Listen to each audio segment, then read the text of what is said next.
Welcome to పొలిటెంట్ media. భారతదేశానికి సంబంధించినంత వరకు కొత్త విద్యాశాఖ మంత్రి వచ్చేశారు.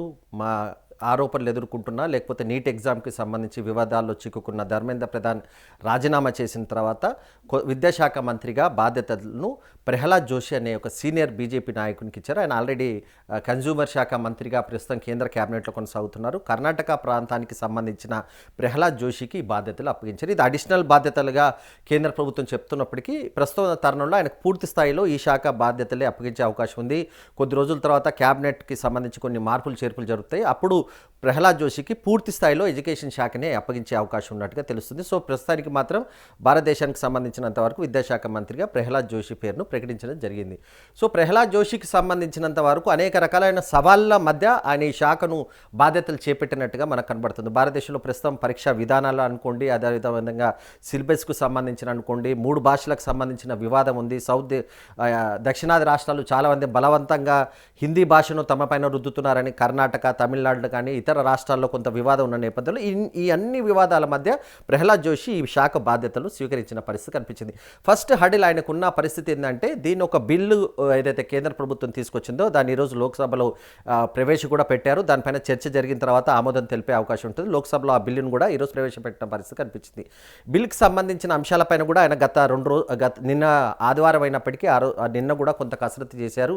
ఎలాంటి అంశాలతో ముందుకెళ్లాలనే అంశానికి సంబంధించి దానిపైన ఆయన కొంత చర్చలు జరిపినట్టుగా కనిపిస్తుంది. ప్రస్తుతానికి టార్గెట్ నీట్ ఎగ్జామ్కి సంబంధించినంత వరకు దాంట్లో పూర్తి స్థాయిలో ప్రక్షాళన చేయాల్సి ఉన్నట్టుంది. నేషనల్ టెస్టింగ్ ఏజెన్సీ ఏదైతే ఉందో దానికి సంబంధించిన దాదాపు 47 మంది ఒక ఉన్నత స్థాయి అధికారులను కూడా తొలగించడం జరిగింది. ఆ శాఖకు సంబంధించి ఎన్టీఏకి సంబంధించిన వాళ్ళని తొలగించారు. విద్యాశాఖకు సంబంధించిన కీలక అధికారులను కూడా బాధ్యతలను తప్పించి వేరే అధికారులకు కూడా బాధ్యతలు ఇచ్చిన పరిస్థితి కనిపించింది. వీటన్నిటి మధ్య ఈ బాధ్యతలు స్వీకరించిన ప్రహ్లాద్ జోషికి సంబంధించినంత వరకు ప్రధానంగా ముందున్న అంశం విద్యార్థులకు ఒక భరోసా కనిపించాలి, యూత్కు ఒక భరోసా కనిపించాలి. ఎందుకంటే ఎన్టీఏ అనేది చాలా కీలక ఎగ్జామ్స్ని నిర్వహిస్తుంది. ఐఐటి నుంచి మొదలు పెట్టుకొని నీట్ ఎగ్జామ్ వరకు భారతదేశంలో అత్యంత ప్రతిష్టాత్మకమైన ఎగ్జామ్స్ని నిర్వహించే సంస్థ ఏంటంటే ఎన్టీఏ, నేషనల్ టెస్టింగ్ ఏజెన్సీ అని ఉంటుంది. వాళ్ళు నిర్వహిస్తారు. కానీ దాంట్లో ఇప్పటివరకు అనేక లోపాలు ఉన్నట్టుగా మనకు కనిపించింది. దాంట్లో నుంచి సక్రమైన విధానం లేకపోవడం, అధికారులు సీరియస్గా లేకపోవడం వల్ల పేపర్ లీకేజీలు కానీ అనేకమైన లోపాలు, విద్యార్థులు ఆన్లైన్ ఎగ్జామ్ రాసే సందర్భంలో అనేక రకాలైన ఇబ్బందులు పడ్డ నేపథ్యంలో ప్రభుత్వం దీన్ని మార్పులు చేర్పులు చేయాలని నిర్ణయించింది. ఒక అడుగు మనం వెనక్కి చూస్తుందంటే 2024లో కూడా కేంద్ర ప్రభుత్వం ఈ లీకేజీలకు సంబంధించి పరీక్షా విధానంలో మార్పులు చేర్పులకు సంబంధించి కూడా ఒక బిల్లును తీసుకొచ్చింది. అది 2024లోనే మోడీ ప్రభుత్వం తీసుకొచ్చినప్పటికీ చట్టం ఏదైతే రూపొందించారో దాన్ని ఆశించిన స్థాయిలో అమలు చేయట్లేదు. దాంట్లో కూడా కొన్ని లోపాలు ఉన్నట్టుగా విమర్శలు ఉన్నాయి.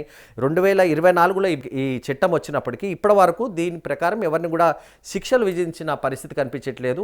కోర్టుకు సంబంధించిన ఆధారాలు కూడా చూపెట్టలేదనే విమర్శలు ఉన్న నేపథ్యంలో దాంట్లో ప్రభుత్వం కొన్ని సవరణలు కూడా చేస్తుంది. ప్రధానంగా చేసిన సవరణ ఇప్పటి వరకు పాత చట్టంలో ఉంది ఏంటంటే 3 నుంచి 5 సంవత్సరాల పాటు మాత్రమే జైలు శిక్ష పడే అవకాశం ఉన్నప్పటికీ దాన్ని ఇప్పుడు కేంద్ర ప్రభుత్వం మార్చి దాన్ని 10 సంవత్సరాలుగా మార్చిన పరిస్థితి కనిపించింది. ఇక ఫైన్ విషయానికి వస్తే కేవలం 50 లక్షల వరకు ఫైన్ ఉండేది. దాన్ని ఇప్పుడు 10 కోట్ల వరకు ఫైన్ను విధించే పరిస్థితి కనిపించింది. ఇక విచారణ సమయానికి సంబంధించి గతంలో విచారణ ఎన్ని రోజుల పాటు జరపాలి అనే అంశానికి క్లారిటీ లేదు. కానీ ఇప్పుడు కేవలం 2 నెలల వ్యవధిలోనే ఈ మొత్తం కేసులకు సంబంధించిన ఇన్వెస్టిగేషన్ పూర్తి చేయాలి. ప్రత్యేకమైన కోర్టులను నియమించారు. అది కూడా 3 నెలల్లో విచారణ పూర్తి చేయాలి, ఆ రకమైన స్పీడ్గా చేయాలని చెప్పేసి కేంద్ర ప్రభుత్వం ఇన్ని అంశాలను ప్రస్తావిస్తూ ఈ చట్టాన్ని కూడా తీసుకొస్తున్న పరిస్థితి కనిపించింది. ప్రహ్లాద్ జోషి యాక్టివ్గా ఉన్న వ్యక్తి, బీజేపీకి సంబంధించినంత వరకు కర్ణాటక ప్రాంతానికి సంబంధించిన వ్యక్తి, చాలా యాక్టివ్గా ఉంటాడు. ఆర్ఎస్ఎస్ బ్యాక్గ్రౌండ్ ఉన్న వ్యక్తి, చాలా అంశాలపై సీనియర్ నాయకుడుగా ఉన్నారు. గతంలో పార్లమెంట్ వ్యవహారాల శాఖ మంత్రికి కూడా ఆయన పనిచేసిన ఎక్స్పీరియన్స్ ఉన్న నేపథ్యంలో పూర్తిగా ఫోకస్ ఈ అంశాలపైన పెట్టే అవకాశం ఉన్నట్టుగా కనిపిస్తుంది. మొదటగా ఈ జాతీయ స్థాయిలో నిర్వహించే ప్రతి ప్రవేశ పరీక్షకు సంబంధించినంత వరకు ఒక నమ్మకం కల్పించాలి. ఆ నమ్మకం ప్రస్తుతం లేనట్టుగానే మనకు స్పష్టంగా కనిపిస్తుంది. ఎందుకంటే ఈ ఎగ్జామ్స్ నిర్వహిస్తున్నప్పుడు దేశవ్యాప్తంగా చాలామంది లక్షలాది మంది విద్యార్థులు పరీక్ష రాసినప్పటికీ ఎక్కడో ఒక చోట పొరపాటు జరుగుతుంది. ఆ పేపరు ఆన్లైన్లో రావడం కానీ సోషల్ మీడియాలో రావడం కానీ పరిస్థితి. దానివల్ల కొంతమంది విద్యార్థులు కూడా నీట్ ఎగ్జామ్కి సంబంధించి కొంతమంది ఆత్మహత్యలు చేసుకున్న పరిస్థితి కూడా కనిపించింది. సో ఆ రకమైన కొంత ఇబ్బందికరమైన పరిస్థితుల్లో ఈయన బాధ్యతలు స్వీకరించిన నేపథ్యంలో నీట్ ఎగ్జామ్ నుంచి మొదలుపెట్టుకుని ఐఐటీ ఎగ్జామ్స్ వరకు ప్రస్తుతం ఉన్న వ్యవస్థలో పూర్తి స్థాయిలో ప్రక్షాళన తీసుకురావాల్సిన అవసరం ఉంది. ఆ రకంగానే ఆయన కసరత్తు నిర్వహిస్తున్నట్టుగా తెలుస్తుంది.